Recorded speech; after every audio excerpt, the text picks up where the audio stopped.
Bien, continuamos y vamos a conectar con nuestro primer entrevistado economista, Pablo Ferrari, para que nos cuente cuál es la situación ahora. El mercado se queda sin drivers, es decir, el acuerdo con el fondo ya está, el desembolso está claro. ¿Qué podemos esperar, Pablo? Bienvenido. Buenas tardes. Lo que podemos esperar seguramente es un mes de mayor calma.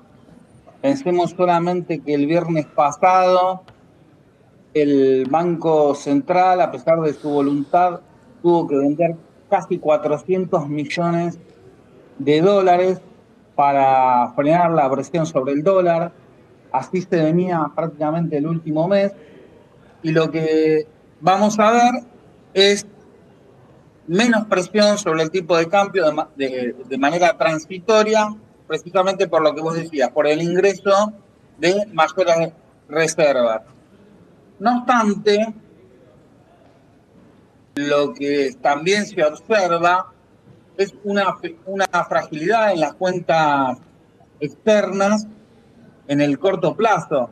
Hablábamos de que estas divisas eh, son de libre disponibilidad, pero no tanto, porque en realidad el gobierno tiene que acumular, el Banco Central tiene que acumular reservas de acuerdo al acuerdo con el FMI.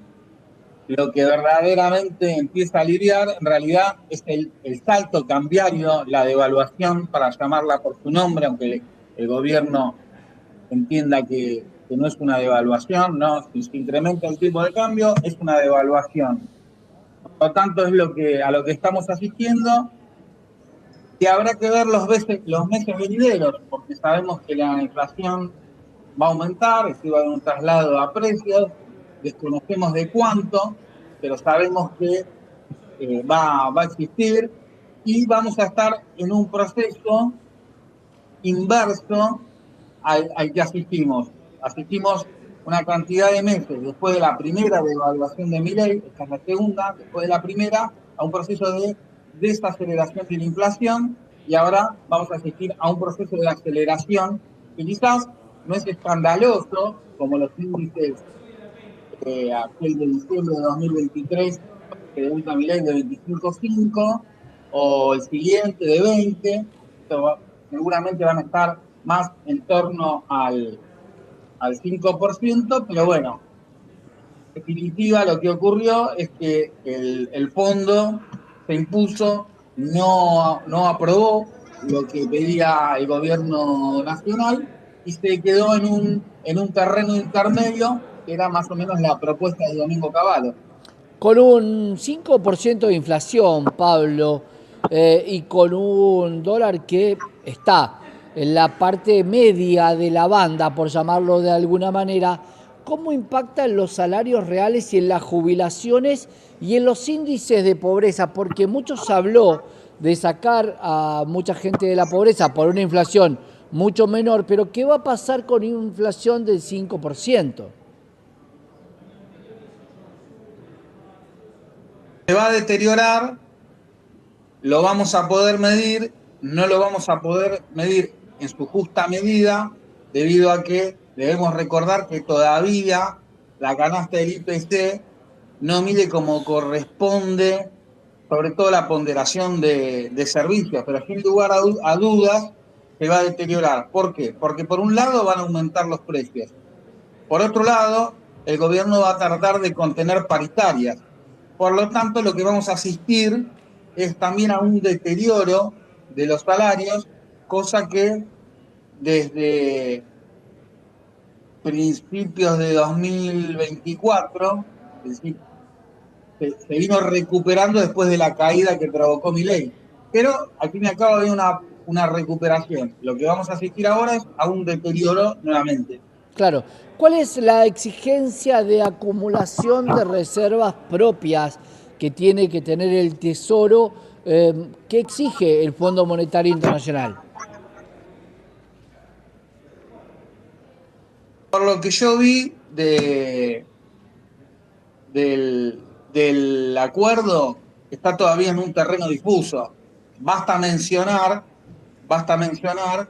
que ayer en el Twitter diario del Banco Central, cuando uno veía compra-venta de reservas, decía sin intervención. Jamás vi ese letrero, no decía cero, decía sin intervención, y sin embargo uno podía ver claramente en un gráfico cómo en un momento el tipo de cambio iba a desbordar con creces esa zona y apareció la mano invisible de Adam Smith y lo planchó. Por lo tanto, a mí tampoco me queda claro hasta dónde ese acuerdo de mi intervención es rígido, es flexible. Yo lo que te pregunto, Pablo, entonces, ¿cuántas cosas hay difusas de este acuerdo? ¿Cuánto no se conoce? ¿Cuál va a ser la tasa? ¿Qué va a pasar con el tema de la acumulación de reservas y qué otras metas hay respecto, sobre todo, a algo que mucha gente cree, y quiero hablarlo con vos, si esto reactivaría un poco lo que estuvo parado por el gobierno, como por ejemplo la obra pública? Bien, arranco por el final. La obra pública es una decisión política de no reactivarla, por lo tanto entiendo que no se va a reactivar. Bien. Con respecto a los otros sectores, lo que ocurre acá es que probablemente haya sectores que tengan su dinámica, como por ejemplo el hidrocarburífero, el que tiene que ver con agroexportaciones, donde todavía tenga una dinámica. El problema es que todavía estamos estancados en términos de actividad, va a mermar la demanda, ¿no? Por ejemplo, para alimentos, se van a reducir empleos y todo esto va a traer una retracción. Sí, va a haber sectores que transitoriamente, insisto, transitoriamente, por un mejor tipo de cambio de la noche a la mañana, al fin y al cabo una devaluación eh, eh, implica eso, no una pequeña variación. Por lo tanto, lo que va a pasar es que transitoriamente algunos sectores de la noche a la mañana van a ser relativamente más competitivos, pero lo que uno entiende es que no recuerdo cuánto dijiste que estaba el dólar hoy, pero hasta 1.400 1230. con un 1.230, con un desplazamiento hasta 1.400, que es la banda superior, que eso se actualizaría al 1% mensual. Hay un margen todavía para devaluar sin cambiar el sistema precisamente cambiario. Si llegara a esas circunstancias, que yo entiendo que se va a llegar un poquito en torno a las elecciones, probablemente por la dinámica que tiene esto, ¿no? Porque esas reservas en un momento, ahora vienen 12.000 y van a ir bajando con el correr de los meses. Cuando se acerque esa situación, va a surgir nuevamente, como hay sectores que ya lo dicen con el dólar de 1.230, el tipo de cambio continúa atrasado. Uno de estos sectores es lo que uno genéricamente denomina campo.